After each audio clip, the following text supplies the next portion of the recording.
ஓகேனா ஓகேன்னு சொல்லிடுறேன். நான் உங்கள் பாக்கிறார், உங்களை சந்திப்பதில் நான் மகிழ்ச்சி அடைகிறேன். இப்போ நம்ம எங்கே இருக்கோம்னா புதுக்கோட்டை மாவட்டம் யூஜின் உடற்பயிற்சி கூடத்தில் இருக்கோம். இது கிட்டத்தட்ட 75 ஆண்டு கால உடற்பயிற்சி கூடம். இதனுடைய அன்பு நண்பன், கிட்டத்தட்ட 47 ஆண்டு கால நட்பு. பால்வாடி முதல் நாங்கள் ஒன்றா படித்தவர்கள். இவர் மிஸ்டர் இந்தியா பட்டம் வென்றவர்.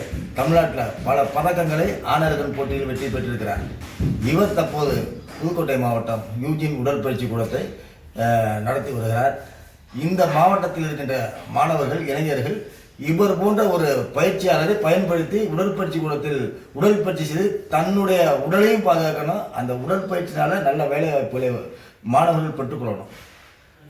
இப்போ நோய் வராமல் இருக்குன்னா உடலை பலப்படுத்தணும், உடலை வலுவூட்டணும்.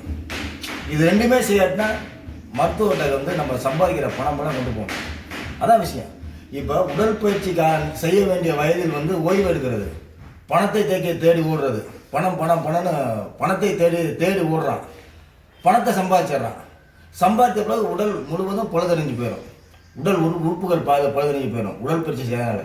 அப்போ சம்பாதிச்ச பணத்தை மருத்துவத்தை கொடுத்துட்றான். அப்போ எல்லாமே ஒன்று தானே. அப்போ நோயும் வாங்கிட்டு சம்பாதித்த பணமும் போகுது. அது இல்லாமல் நம்ம உடற்பயிற்சி செய்ய வேண்டிய வயசில் உடற்பயிற்சி செய்யணும். இதை நான் தாழ்மையோடு கேட்டுக்கிறேன். அதனால் இள வயது, அது ஆணாக இருக்கட்டும் பெண்ணாக இருக்கட்டும், கண்டிப்பாக இப்போ இருக்கிற உணவு பழக்க வழக்கம் நம்ம இயற்கையான உணவு கிடையாது, எல்லாமே செயற்கையான உணவு. அவ்வளோ ரசாயன கலவை, உடலுக்கு நோயை உருவாக்குகிற கலவை.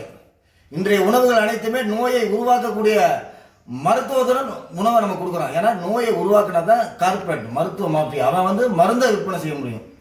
மருந்து விற்பனை செய்யறதா அவன் சம்பாதிக்க முடியும். அதனால் இன்னைக்கு இருக்கிற ரசாயன கலவை உணவை நம்ம உண்றதை தடுத்துக்கிட்டு இயற்கை உணவுக்கு போங்க, உடற்பயிற்சி செய்யுங்க. அப்படியே சும்மா காட்டுமா அப்படியே.